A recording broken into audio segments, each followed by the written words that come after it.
Di negeri kita, negeri tempat matahari bersinar dan hujan turun, padi itu bukan cuma makanan. Padi itu ya kehidupan. Padi itu seperti karpet hijau yang terhampar luas di sawah-sawah, melambai-lambai di tiup angin sepoi-sepoi. Padi itu harapannya Pak Tani, yang bangun sebelum matahari mewarnai langit pagi. Pak Tani jalan ke sawahnya, kakinya sudah hafal jalannya. Dia merawat tunas-tunas padi yang masih muda, melihatnya tumbuh tinggi dan kuat. Butir-butir padi itu menyimpan mimpi keluarganya, janji akan makanan yang enak, dan kesempatan agar anak-anaknya bisa sekolah. Inilah kisah tentang padi, dan kisah para petani, penjaga paling setianya. Tangan merekalah yang dengan penuh kasih sayang membentuk hasil bumi kita. Perum Bulog hadir sebagai penjaga dalam cerita ini. Tugasnya besar, besar sekali. Cara kerja yang lama, meskipun sudah biasa ya, kadang-kadang perlu sentuhan baru biar lebih segar. Dulu itu lama sekali, kalau mau jual gabah ke Bulog caranya begitu-begitu saja. Aturan ini dibikin biar rapi, jadi bisa urus gabah yang banyak dengan gampang dan cepat. Tapi cara yang cocok buat yang besar-besar, belum tentu terasa gampang atau enak buat petani sendiri atau kelompok tani kecil yang ada di pulau-pulau kita. Keluesan itu kata yang bagus banget loh. Artinya, bisa lentur, nggak kaku, jadi bisa menyesuaikan diri dengan keadaan yang beda-beda. Nah, kalau di dunia padi, keluesan itu artinya tak ngerti kalau nggak semua petani itu sama. Ada petani yang panennya sedikit, ada juga yang panennya banyak sekali. Setiap perubahan penting itu seringkali dimulai dari sebuah suara. Seseorang yang melihat ada cara yang lebih baik dan berani menyuarakannya. Dalam cerita tentang cara baru Bulog menyerap gabah ini, salah satu suara itu adalah suara Bapak Soni T. Danaparamita. Sebagai anggota Komisi 4 DPR RI, komisi yang mengurusi pertanian, pangan, dan kehutanan, Pak Danaparamita ini sangat mengerti tantangan dan peluang di sektor pertanian kita.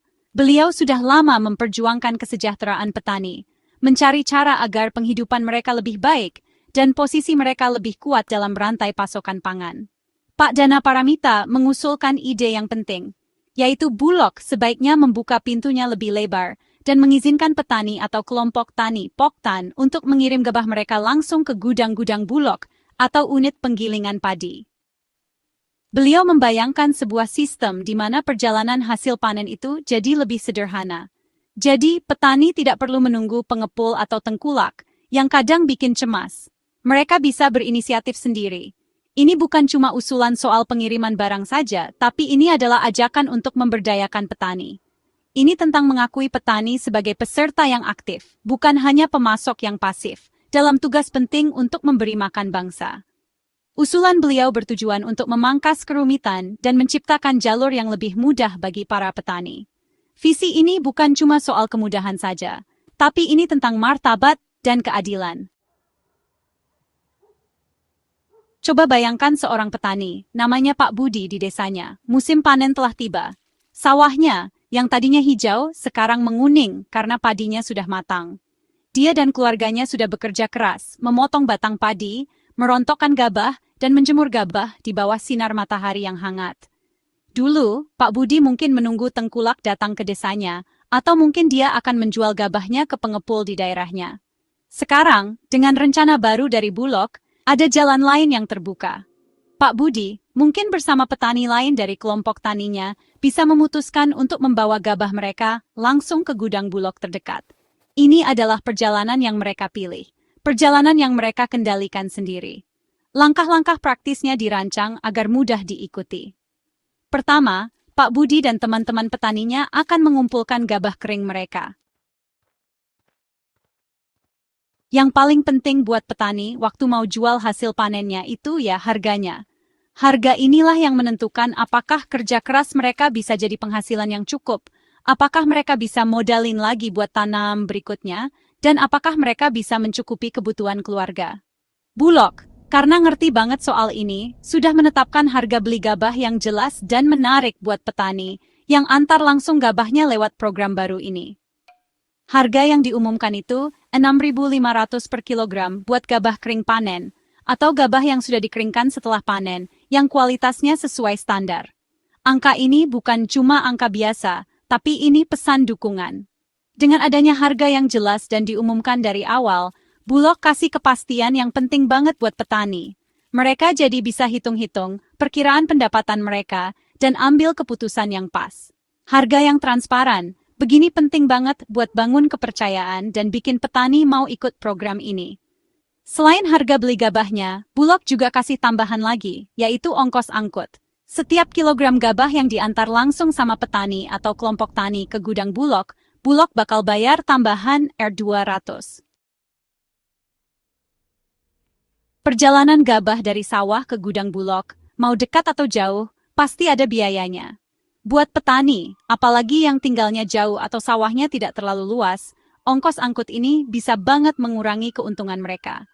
Nah, Bulog kasih bantuan ongkos angkut Rp200 per kilogram. Ini memang jawaban untuk masalah tadi. Ini artinya Bulog tahu kalau ongkos angkut itu berat, dan Bulog mau bantu ringankan beban petani yang mau antar langsung hasil panennya. Bantuan ongkos angkut ini bukan cuma soal uang tambahan, tapi ini tanda kalau Bulog mengerti dan mau jadi teman buat petani. Dengan bantuan ini, Bulog mau semua petani punya kesempatan yang sama. Jadi antar langsung ke Bulog jadi lebih gampang dan menarik. Bahkan buat petani yang tadinya merasa ongkos angkutnya mahal banget. Jumlah Rp200 per kilogram ini kayaknya sudah dihitung matang-matang. Mungkin sudah dilihat rata-rata ongkos angkut, dan apakah program ini untung buat semua. Mungkin bantuan ini nggak bisa nutup semua ongkos buat setiap petani di semua tempat, tapi ini sudah bantuan yang lumayan besar buat ongkos-ongkos itu. Nah, meskipun cara setor langsung yang baru ini kasih petani lebih banyak kebebasan dan harga yang lebih adil, tapi ada satu hal yang tetap dan tidak bisa ditawar-tawar, yaitu mutu gabahnya. Soalnya, beras yang dibeli Bulog ini kan nanti sampainya ke meja makan jutaan orang Indonesia. Makanya, penting banget buat mastiin beras ini mutunya bagus demi kesehatan dan kepuasan masyarakat. Bulog sudah punya standar yang jelas untuk gabah yang diterima. Dan standar ini harus dipenuhi, mau gabahnya datang lewat jalur biasa atau disetor langsung sama petani. Standar utama yang dicari Bulog itu gabah kering panen atau GKP. Artinya, gabah yang kering waktu panen. Ini berarti ada syarat-syarat tertentu, terutama soal kadar airnya. Gabah yang terlalu basah itu gampang rusak, jamuran, dan diserang hama pas disimpan. Biasanya Bulog menentukan batas paling tinggi kadar airnya, biasanya sekitar 14%, biar gabahnya aman disimpan lebih lama. Waktu petani bawa hasil panen mereka yang berharga ke gudang Bulog, poin paling 5. Wajar dong, kalau mereka mau yakin proses pengecekan mutunya bakal adil dan terbuka. Nah, sistem setor langsung yang baru ini, memang dari sananya sudah bisa bikin lebih terbuka. Petani atau wakilnya seringkali bisa ikut lihat langsung pas gabah mereka diperiksa dan diuji. Kalau lihat langsung begini, bisa bikin mereka lebih percaya sama prosesnya. Break time 6.25. Dan gak curiga lagi kalau ada yang gak adil. Bulog sendiri juga punya tanggung jawab untuk memastikan cara pengecekan mutunya itu bagus, selalu sama, dan dijelaskan dengan gamblang. Pengecekan mutu di tempat Bulog terima gabah itu ada beberapa tahap. Nanti, petugas yang sudah dilatih biasanya akan ambil contoh dari karung-karung gabah yang disetor. Contoh gabah ini lalu dites untuk hal-hal penting, break time-nya, terutama kadar airnya, yang biasanya diukur pakai alat khusus pengukur kadar air. Hai! Program baru dari Perum Bulog ini, yang memperbolehkan petani mengirim gabah mereka langsung dan mendapatkan harga yang pantas, ditambah bantuan ongkos kirim, punya potensi yang sangat besar. Ini bisa mempermudah proses penjualan bagi petani, membuat petani dapat uang lebih banyak, dan membangun hubungan yang lebih kuat dan langsung antara petani sebagai penghasil pangan dan Badan Pangan Nasional. Ini bisa membuat rantai pasok beras jadi lebih efisien dan membantu meningkatkan kesejahteraan masyarakat petani kita. Tapi, supaya semua manfaat ini bisa benar-benar dirasakan, informasi soal program baru ini harus sampai ke seluruh pelosok pertanian kita, ke setiap petani yang menggarap tanah. Penyebaran informasi yang efektif ini penting sekali. Salah satu cara yang paling penting adalah lewat petugas penyuluh pertanian. atau yang biasa kita sebut penyuluh pertanian lapangan, disingkat PPL. Petugas-petugas ini biasanya jadi penghubung langsung antara pemerintah dan petani di desa-desa. Mereka bisa menjelaskan rincian programnya, syarat-syarat kualitas gabah, aturan harganya, dan juga soal pengirimannya, dengan cara yang gampang dimengerti petani.